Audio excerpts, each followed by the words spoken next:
અગર આપણે કઈક બહાર જવું હોય ને આપણે બૈરાને એમ કહી દીધું ને કે આપણે તો કપડા પેકિંગ કરી દેજે એમ, તો 8 દાડા લગાડી દે પેકિંગ કરતા કરતા થેલામાં ભરતે ભરતે ને માની લો અગર આપડા બૈરાનો લડાઈ થઈ ગઈ તો 5 મિનિટમાં થેલો ભરીને નીકળી જાય બોલો.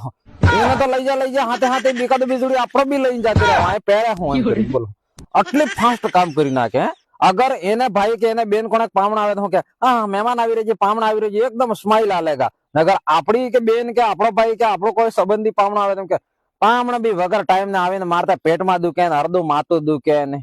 પામણે આભની જુસ્તા ને એમ તારતા માથું અડધું એટલા દુખે એમ કોણ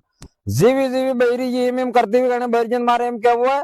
કે જે તમારે ઘેર થકી જે પામણન તમે દુખી કરીને કાઢો મતલબ અતિથિ દેવો ભવો પામણન દુખી કરીને કાઢો લક્ષ્મી દુખી કરીને કાઢો તમે એટલો ભગવાન દુખી કરીને કાઢી રહી જાઓ એટલે તમારો પામણો આવે તો રાજી થો ને એનો પામણો આવે તો રાજી થો એમ એમ નક્કી કરો કે તમારો પામણો પામણો ને અમારો પામણો ગામણો એમ નક્કી કરો. ઠીક છે સમજી જો બૈરજે તમે બોલાઈ વાત થઈ પાછા તમારા આદમી કહો ને કે તમે જઈને અરવિંદભાઈ કઈ જ નહીં આપજો તો ખબર પડી જાય એમ પૂછો નથી મેં સાનો સાનો કઈ ગયા તા નામ તને પાડો કે